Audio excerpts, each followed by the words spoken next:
પછી હું જોઈશ કે ડિમાન્ડ માંથી કોઈ પણ વસ્તુ પૈસા દીધા વગર બહાર લઈને આવી શકું છું કે નહીં. એન્ડિંગ જોઈને તમારા હોશ ઉડી જવાના છે. તો તમારા ભાઈએ એન્ટ્રી તો લઈ લીધી છે પણ ખબર નથી પડતી કે કઈ વસ્તુ લઉં. થોડુંક જોતો તો ત્યાં મને દેખાઈ આ ગાડી. મને બહુ જ ગમી હતી પણ સંતાડવી કઈ રીતે. પછી ફેવિકોલ, સ્વીટ્સ અને મેગીમાં પણ આ જ પ્રોબ્લેમ હતો કે સંતાડવી કઈ રીતે.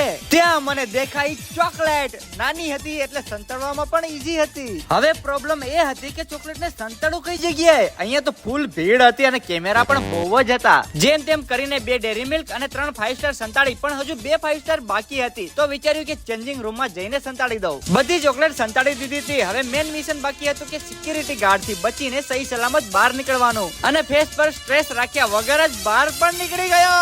હવે સમય આવી ગયો છે બધી ચોકલેટ બતાવવાનો. ચોકલેટ આને પણ આપી દીધી. હવે બંને ભાઈબંધ સાથે નર્કમાં જઈશું. અરે ઉભા રહો હજુ મેઇન તો બાકી છે. એ ભાઈબંધ ફોલો કરી દેજો.